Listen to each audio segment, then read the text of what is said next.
ഈരാറ്റുപേട്ടയിൽ നിന്ന് ഉദയം കൊണ്ട് കേരളത്തിലെ വിവിധ പ്രദേശങ്ങളിലേക്ക് വേരുപടർത്തിക്കൊണ്ടിരിക്കുന്ന പ്രമുഖ സന്നദ്ധ സംഘടനയായ ടീം എമർജൻസി കേരളത്തിലെ വിവിധ യൂണിറ്റുകളിലെ പ്രവർത്തകർക്കായി സംഘടിപ്പിച്ച ഇഫ്താർ സംഗമം ശ്രദ്ധേയമായി.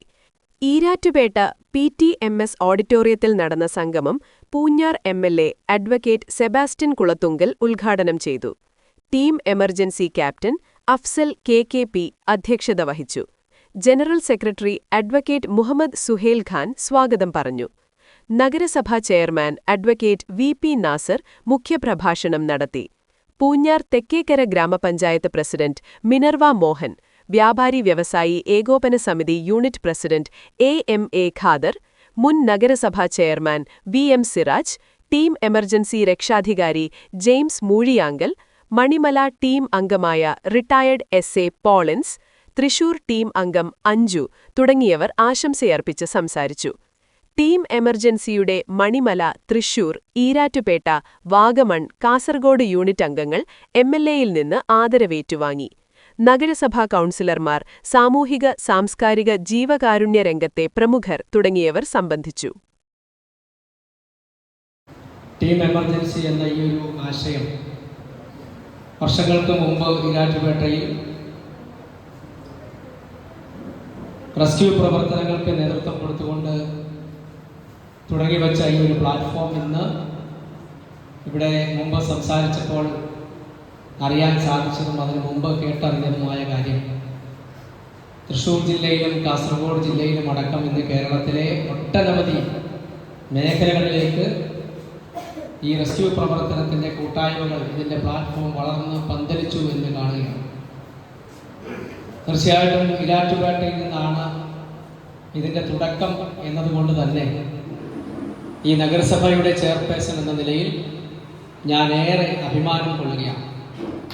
ഇതിൻ്റെ പ്രിയപ്പെട്ട സംഘാടകർക്ക്, ഇതിൻ്റെ ഭാരവാഹികൾക്ക് നഗരസഭയുടെ പേരിലുള്ള അഭിവാദ്യങ്ങളും കടപ്പാടും അവരോട് അറിയിക്കുക. അത്യാവശ്യം ജീവകാരുണ്യ പ്രവർത്തനങ്ങളും പാലിയേറ്റീവ് പ്രവർത്തനങ്ങളും നടക്കുന്നുണ്ട് എങ്കിൽ പോലും ചുരുങ്ങിയ സമയം കൊണ്ട് ഏതാവശ്യത്തിനും കൈകഴുകി സഹായിക്കുന്ന ധാരാളം ആളുകളുള്ള ഒരു പ്രദേശമാണ് ഈരാറ്റുപേട്ട. ഒരുപക്ഷെ ഈരാറ്റുപേട്ട എന്ന് പറയുന്നത് ഒരുപാട് സാഹസികരുള്ള നാടാണ് എന്ന് വിശേഷിപ്പിക്കാറുണ്ട്. അത് ഈരാറ്റുപേട്ടയെ സംബന്ധിച്ച് ഇന്നിപ്പോൾ ധാരാളം ബിസിനസ്, വ്യവസായ സംരംഭങ്ങൾ ഉയർന്നു വരുന്നുണ്ട്. വളരെ ചെറുപ്പത്തിൽ തന്നെ വിദ്യാഭ്യാസം പൂർത്തിയാക്കി വലിയ ബിസിനസ് സംവിധാനങ്ങൾ തുടക്കം കുറിച്ച് ഇന്ന് സംരംഭങ്ങളായി മാറിയിട്ടുള്ള ഒരുപാട് വ്യക്തികൾ നമുക്കിടയിലുണ്ട്. അതിന് കാരണം ആ ചെറുപ്പക്കാരൊക്കെ റിസ്ക് എടുത്തുകൊണ്ട് അതിസാഹസികമായി ബിസിനസ് രംഗത്തേക്ക് കടന്നു വരുന്നു എന്നുള്ളതാണ്. യാതൊരു മടിയും കാണിക്കാതെ, യാതൊരു ആശങ്കയുമില്ലാതെ റിസ്ക് എടുക്കാൻ തയ്യാറാകുന്ന ഒരു വലിയ ജനവിഭാഗം ഈ നാട്ടിലുണ്ട് എന്നുള്ളതാണ് അത്തരത്തിലുള്ള വിജയത്തിന് കാരണം. ഈ ടീം എമർജൻസിയുടെ കാര്യത്തിലും അത് തന്നെയാണ്. ടീം എമർജൻസി തുടക്കത്തിൽ വളരെ ചുരുങ്ങിയ ആളുകൾ മാത്രമേ ഉണ്ടായിരുന്നുള്ളൂ എങ്കിലും ഒരുപക്ഷെ അഷ്റഫ് KKP, അഷ്റഫ് ഊട്ടി എന്നറിയപ്പെടുന്ന അഷ്റഫ് KKPയുടെ നേതൃത്വത്തിലുള്ള ഒരു ചെറിയ ടീമായിരുന്നു ടീം എമർജൻസി എന്ന തുടക്കത്തിലെങ്കിൽ ഇന്ന് ഈരാറ്റുപേട്ടയിൽ തന്നെ ഒട്ടനവധി ചെറുപ്പക്കാർ അവരുടെ ടീമിൽ രജിസ്റ്റർ ചെയ്ത ആളുകൾ കൂടാതെ തന്നെ ഇതിലേക്ക് ധാരാളം ചെറുപ്പക്കാർ പരിശീലനം നേടിയും അത്തരത്തിലേക്ക് ഈ കൂട്ടായ്മയിലേക്ക് ചേരാൻ മനസ്സ് കാണിച്ച് നിൽക്കുകയാണ്. അതുകൂടാതെ തന്നെ കുറേ നാളുകളായി നമ്മുടെ ഈരാറ്റുപേട്ടയിലും പരിസര പ്രദേശങ്ങളിലുമായിട്ടുള്ള ഒട്ടനവധി വിദ്യാഭ്യാസ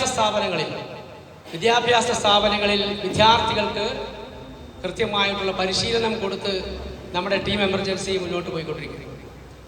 ടീം എമർജൻസിയുടെ നേതൃത്വത്തിൽ ഒരു ഈദ് മീറ്റ് നടത്തുക എന്ന് പറയുമ്പോൾ അതിന് സാധാരണ ഒരു ഈദ് മീറ്റിനേക്കാൾ കുറച്ചുകൂടി പകിട്ടും മികവും ഉയരവും ഉണ്ട് എന്ന് ചൂണ്ടിക്കാണിക്കാൻ ഞാൻ ആഗ്രഹിക്കുന്നു. കാരണം ടീം എമർജൻസി നടത്തുന്ന നിസ്തുലമായ മനുഷ്യ സേവനം അത് സമാനതകളില്ലാത്തത്. അതുപോലെ തന്നെ ഈദ് മീറ്റ് എന്ന് പറയുമ്പോൾ, അല്ലെങ്കിൽ പരിശുദ്ധ റംസാൻ മാസം എന്ന് പറയുമ്പോൾ, അത് മാനവ നന്മയുടെയും വിശുദ്ധിയുടെയും ശരീരവും മനസ്സുമെല്ലാം ശുദ്ധീകരിക്കപ്പെടുന്നതിൻ്റെയും വലിയൊരു ആഘോഷം.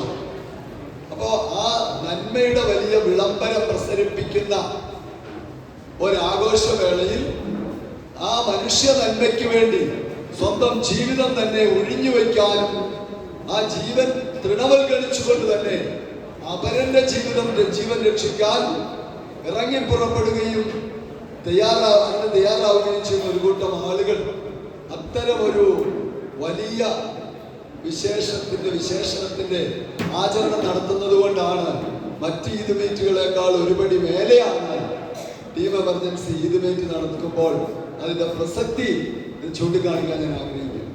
ഞാൻ വളരെ അഭിമാനത്തോടെ നോക്കിക്കാണുന്ന നമ്മുടെ പൂഞ്ഞാർ നിയോജക മണ്ഡലത്തിലെ ഈരാറ്റുപേട്ടയിലെ സേവന പ്രവർത്തനങ്ങളിൽ ഏറ്റവും മികച്ച ഒന്നാണ്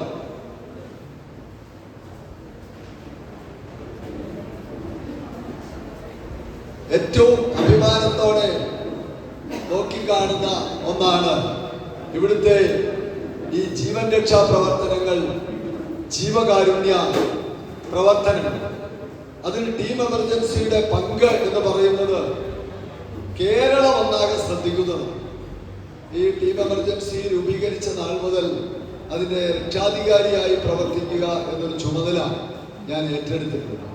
വളരെ അഭിമാനത്തോടും വളരെയേറെ ചാരിതാർത്ഥ്യത്തോടു കൂടിയുമാണ് ആ ചുമതല ഞാൻ നിർവഹിക്കുന്നത്.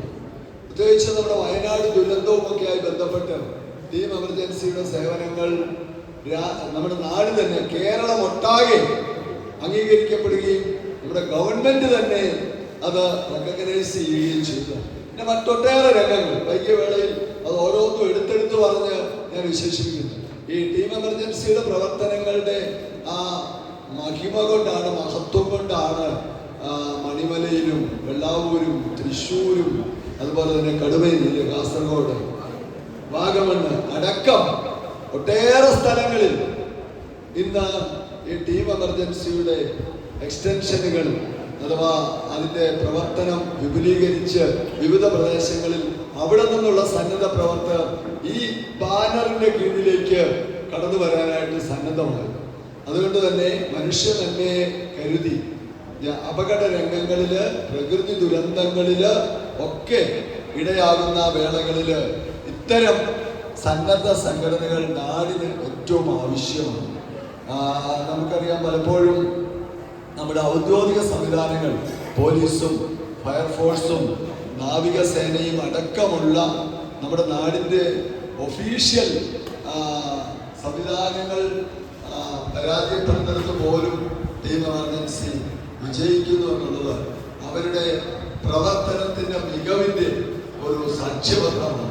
തീർച്ചയായിട്ടും ഈ ഇഫ്താർ മീറ്റിൽ മറ്റ് നാടുകളിൽ നിന്ന് വന്ന, മറ്റു പ്രദേശങ്ങളിൽ നിന്ന് വന്ന സന്നദ്ധ പ്രവർത്തകരെ ഇങ്ങോട്ടേക്ക് പ്രത്യേകമായി സ്വാഗതം ചെയ്യുകയാണ്. ഈരാറ്റുപേട്ടയുടെ ഏറ്റവും വലിയ ഒരു മുഖമുദ്ര സേവനമാണ് എന്ന് പറഞ്ഞാൽ എല്ലാ അർത്ഥത്തിലും. ഇവിടെ ഒരാളും പണമില്ലാത്തതിൻ്റെ പേരിൽ ചികിത്സ കിട്ടാതെ മരിച്ചു പോകുന്നൊരു സ്ഥിതി ഇല്ലാത്ത ഒരു നാടുണ്ടെങ്കിൽ ഒരു പക്ഷേ അത് ഈരാറ്റുപേട്ടയാണ്. അതുപോലെ തന്നെ ദുരിതം അനുഭവിക്കുകയും കഷ്ടപ്പെടുകയും ചെയ്യുന്ന ആളുകളെ ചേർത്ത് പിടിക്കാൻ ഇത്രയേറെ വലിയ മനസ്സ് കാണിക്കുന്ന ഒരു നാടും മറ്റൊരിടത്തും ഉണ്ടാവുമെന്ന് തോന്നുന്നു. ഞാൻ അതിൻ്റെ ഒരു ചെറിയ എൻ്റെ ഒരു അനുഭവത്തിലുള്ള ഉദാഹരണം കൂടി ചൂണ്ടിക്കാണിച്ചുകൊണ്ട് എൻ്റെ വാക്കുകൾ അവസാനിക്കാൻ ആഗ്രഹിക്കുന്നു. പലയിടത്ത് പറയാറില്ല. ഞാൻ മുമ്പ് കോട്ടയം ജില്ലാ പഞ്ചായത്ത് പ്രസിഡന്റായി.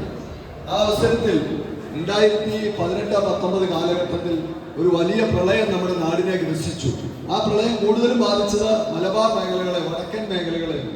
അന്ന് ഞാൻ എൻ്റെ നേതൃത്വത്തിൽ ജില്ലാ പഞ്ചായത്ത് പ്രസിഡന്റ് എന്നുള്ളതിൽ ഞാൻ നേതൃത്വം വഹിച്ചുകൊണ്ട് ജില്ലയിലെ മുഴുവൻ തദ്ദേശ സ്ഥാപനങ്ങളെയും മുനിസിപ്പാലിറ്റികൾ അടക്കമുള്ള എല്ലാ തദ്ദേശ സ്ഥാപനങ്ങളെയും ഒക്കെ കോർത്തിണക്കിക്കൊണ്ട് കൂടെയുണ്ട് കോട്ടയം എന്ന പേരിൽ ഒരു പ്രളയ ദുരിത സാമഗ്രികളുടെ പണം വാങ്ങിച്ചില്ല, പക്ഷേ പ്രളയ ദുരിത സാമഗ്രികൾ, ഭക്ഷ്യോപാധികള്, വസ്ത്രങ്ങള്, വീട്ടുപകരണങ്ങള്, അങ്ങനെ പ്രളയത്തിലെല്ലാം നഷ്ടപ്പെട്ടവർക്ക് അവരുടെ പുനരധിവാസത്തിനും സംരക്ഷണത്തിനും വേണ്ടിയുള്ള ഉപാധികളുടെ ഒരു ശേഖരണം.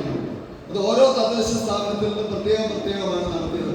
അത് കോട്ടയം ജില്ലാ പഞ്ചായത്തിൽ തന്നെ കണക്ക് വെച്ച് എന്തിനേറെ ഈ ജില്ലയിൽ 71 ഗ്രാമപഞ്ചായത്തും 6 മുനിസിപ്പാലിറ്റിയും 11 ബ്ലോക്ക് പഞ്ചായത്തുമുണ്ട്. ഇവരെല്ലാം ഇതുമായി സഹകരിച്ചു. അന്ന് ഏറ്റവും കൂടുതൽ സാമഗ്രികൾ എത്തിച്ചത് ഈരാറ്റുപേട്ടയിൽ നിന്നാണ്. ഏതാണ്ട് 1.5 കോടി രൂപയുടെ പ്രളയ ദുരിതാശ്വാസ സാമഗ്രികൾ ഈരാറ്റുപേട്ടയേക്കാൾ സമ്പന്നമായ പല മുനിസിപ്പാലിറ്റികളും നമ്മുടെ ജില്ലയിലുണ്ട്. പക്ഷെ അവിടെ നിന്നൊക്കെ കിട്ടിയതിന്റെ ഇരട്ടി സാധനങ്ങൾ. എന്തെങ്കിലും രാഷ്ട്രീയമൊന്നുമല്ല, കാരണം അന്നും ഇവിടെ ഭരിക്കുന്ന UDF, ഞാൻ അന്ന് LDFന്റെ ഭാഗമായിട്ടുള്ള ജില്ലാ പഞ്ചായത്ത് പ്രസിഡന്റ്. അങ്ങനെയുള്ള ഒന്നുമല്ല, മനുഷ്യത്വം വരുന്ന രാഷ്ട്രീയവും ഇല്ല, സമുദായവും ഇല്ല. നന്മയ്ക്ക് വേണ്ടി കൂട്ടുനിൽക്കും. അത് ഈരാറ്റുപേട്ടയുടെ ഒരു മുഖമാണ്. ആ മുഖത്തിന്റെ ഒരു പ്രതീകം, ആ മുഖത്തിന്റെ ഏറ്റവും തിളക്കമാർന്ന ഒരു പ്രതീകമാണ് ടീം എമർജൻസി എന്ന് വിശേഷിപ്പിച്ചുകൊണ്ട് ടീം എമർജൻസിയുടെ എല്ലാ പ്രവർത്തനങ്ങൾക്കും തുടർന്നും എന്റെ ഭാഗത്തു നിന്നുള്ള എല്ലാവിധമായ പിന്തുണ, രക്ഷാധികാരി എന്നുള്ള നിലയിൽ, ഈ നാടിന്റെ ജനപ്രതിനിധി എന്നുള്ള നിലയിൽ എല്ലാ പിന്തുണയും ഉണ്ടാവുമെന്ന് സൂചിപ്പിച്ചുകൊണ്ട് ഈ ഇഫ്താർ മീറ്റ് ഔപചാരികമായി ഉദ്ഘാടനം ചെയ്തതായി പ്രഖ്യാപിച്ച് എന്റെ വാക്കുകൾ ഞാൻ നമ്മെ സംബന്ധിച്ചോളം പല അപകടങ്ങളും ഉണ്ടാകുമ്പോഴൊക്കെ ഫയർഫോഴ്സും പോലീസും ഒക്കെ ബുദ്ധിമുട്ടുന്ന ഒരു സമയത്താണ് ഇവരുടെ ഒരു വരവ്. അത് തീർച്ചയായും ആ പദ്ധതി ഏറ്റെടുക്കുന്നതോടുകൂടി അത് പരിപൂർണ വിജയത്തിലെത്തിക്കുവാൻ ടീം എമർജൻസിക്ക് എല്ലാ കാലഘട്ടത്തിലും സാധിച്ചിട്ടുണ്ട്. ഈരാറ്റുപേട്ടയെ സംബന്ധിച്ചൊക്കെ നമ്മുടെ ചെയർമാൻ പറഞ്ഞു, ഏറ്റവും കൂടുതൽ സാമൂഹിക സംഘടനകൾ പ്രവർത്തിക്കുന്ന ഒരു പ്രദേശം. കാരണം ഏതൊരു ചെറിയ കാര്യത്തിനും മിനിറ്റുകൾക്കുള്ളിൽ ലക്ഷക്കണക്കിന് രൂപ സമ്പാദിക്കുവാൻ പിരിവിലൂടെ വ്യാപാരികളും പൊതുസമൂഹവും വലിയ സാമ്പത്തിക സഹായം നേടുന്ന വലിയൊരു പട്ടണ പ്രദേശമാണ് ഈരാറ്റുപേട്ട.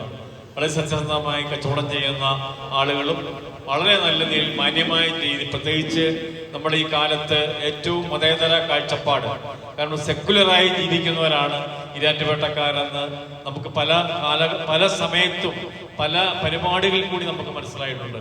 എനിക്ക് ഏറ്റവും എടുത്തു പറയാനുള്ള അഷ്ടമകുട്ടിയെ കുറിച്ചൊക്കെയാണ്. ഞാൻ SC ആയിരുന്ന സമയത്ത് നമ്മുടെ അഷ്റഫുട്ടിയും സബിനും കൂടെ എൻ്റെ റൂമിൽ വന്നു. സാറേ, നമുക്കൊരു പരിപാടി തുടങ്ങണം, ഇന്നപോലെ ഒരു സംഭവമുണ്ട്, അത് ഇന്നയാണ് അതിൻ്റെ കാര്യങ്ങൾ എന്നൊരു പറഞ്ഞപ്പോൾ എൻ്റെ മനസ്സിൽ ആദ്യം പോയത്, സാറ് പറഞ്ഞത് പോലീസിന് ചെയ്യാൻ പറ്റാത്ത കാര്യം ഇവരെ കൂടെ ചെയ്യാൻ പറ്റുമല്ലോ എന്നായിരുന്നു. ഞാൻ അതിന് അവർക്ക് പൂർണ്ണ പിന്തുണ നൽകി. അതോടുകൂടി മണിമലയിൽ യൂണിറ്റ് ആരംഭിച്ചു. ആ യൂണിറ്റ് ആരംഭിച്ചു കഴിഞ്ഞ് ഞാനവിടെ SC ആയിരിക്കുമ്പോൾ എനിക്ക് ഒട്ടനവധി കാര്യങ്ങൾക്ക് എൻ്റെ പോലീസിന് വളരെയേറെ സഹായം അഷ്റഫുട്ടിയും സബിനും നയിക്കുന്ന ടീം എമർജൻസി ചെയ്തു തന്നിട്ടുണ്ട്. ഞാൻ പെൻഷനായ സമയത്ത് ഇവര് എന്നെ പിടികൂടി, സാറ് ഞങ്ങളുടെ കൂടെ നിൽക്കണം. അപ്പോൾ എൻ്റെ മനസ്സിൽ തോന്നി, ശരിയാണ്, നല്ല കാര്യമാണ്. ഇപ്പം നമ്മുടെ സ്വാഗത പ്രസംഗം പറഞ്ഞ പോലെ നിരാലംബർക്ക് ഒരു കൈത്താങ്ങായി ടീം എമർജൻസി മാറിക്കഴിഞ്ഞിരിക്കുന്നെന്ന് എനിക്ക് അഭിമാനപൂർവ്വം പറയാൻ പറ്റും. അതിന് കാരണം മണിമലയിലുണ്ടായ പല സംഭവങ്ങൾക്കും ടീം എമർജൻസി മുന്നിൽ നിന്നുകൊണ്ട് അത്യാവശ്യമായ കാര്യങ്ങളും അവർക്ക് വേണ്ടുന്ന ആവശ്യങ്ങളും ചെയ്തു കൊടുത്തുവെന്ന് എനിക്ക് എൻ്റെ ഹൃദയത്തിൽ തൊട്ട് പറയാൻ സാധിക്കും. ഈ അടുത്തിടയിൽ നടന്ന 2 സംഭവം തന്നെ നമ്മൾ പത്രത്തിൽ വായിച്ചാണ്. നിരാലംബനായ ഒരു ആൾ നമ്മുടെ ബസ് സ്റ്റാൻഡിൽ ചുറ്റിക്കറങ്ങി കിടക്കുകയായിരുന്നു. അയാളെ ടീം എമർജൻസി കയ്യിലെടുത്തു, അദ്ദേഹത്തെ കുളിപ്പിച്ച് വൃത്തിയാക്കി ഒരു സദനത്തിൽ കൊണ്ടാക്കി. അതുകൂടാതെ റാന്നിയിൽ വെള്ളത്തിൽ പോയ 2 കുട്ടികളെ തപ്പിയെടുക്കാൻ നമ്മളുടെ അഷ്റഫുട്ടിക്ക് നിഷ്പ്രയാസം സാധിച്ചു എന്ന് വേണമെങ്കിൽ പറയാം. അവിടെയും പോലീസിന്റെയും ഫയർഫോഴ്സിന്റെയും മുന്നിൽ ഒരുപടി മുന്നിൽ നിന്നുകൊണ്ട് നമ്മുടെ ടീം എമർജൻസിക്ക് മുന്നേറാൻ സാധിച്ചു. അതുപോലെ തന്നെ ഈരാറ്റുപേട്ടയിൽ നടന്ന നഗരോത്സവത്തിൽ ഞങ്ങൾ ടീം എമർജൻസി മണിമല യൂണിറ്റിനെ വളരെയധികം അഭിമാനിക്കുകയും ഞങ്ങൾ നല്ലൊരു സന്തോഷത്തിലാണ് ഞങ്ങളുടെ മെമ്പർമാരെല്ലാവരും. കാരണം എന്താണെന്ന് വെച്ചാൽ ഒട്ടും പ്രതീക്ഷിക്കാത്ത ഒരു സന്ദർഭമാണിത്. ഞങ്ങൾക്ക് ഞങ്ങളുടെ അഷ്റഫ് സാറ് വളരെയധികം സന്തോഷത്തോടെയും സമാധാനത്തോടെയുള്ള ഒരു ടീം എമർജൻസി ക്യാപ്റ്റനെയാണ് ഞങ്ങൾക്ക് സമ്മാനമായി ദൈവം ഞങ്ങൾക്ക് തന്നത്. തീർച്ചയായിട്ടും ഞങ്ങൾക്ക് അഭിമാനത്തോടെ പറയാം, ഈ ടീം എമർജൻസി എന്ന് പറയുന്ന റാപ്പിഡ് റെസ്ക്യൂ ഫോഴ്സ് തുടർച്ചയായും എല്ലാ ജില്ലകളിലും നല്ല രീതിയിലുള്ള പ്രവർത്തനം കാഴ്ചവെച്ച് മുന്നോട്ട് പോകുന്ന തീർച്ചയായിട്ടും ഞങ്ങൾക്ക് ഉറപ്പോടെ പറയാൻ പറ്റും. കാരണം വളരെയധികം സഹോദര സ്നേഹം തന്നുകൊണ്ടാണ് ഞങ്ങൾക്ക് പരിശീലന ക്യാമ്പുകൾ സാർ സംഘടിപ്പിച്ചു തന്നിട്ടുള്ളത്. അതാണ് ഞങ്ങൾക്ക് അഭിമാനപൂർവ്വമായി ഒരാളോട് പറയാൻ പറ്റുന്ന ഏറ്റവും വലിയ കാര്യം. ദൈവത്തിൻ്റെ അനുഗ്രഹം കിട്ടിയൊരു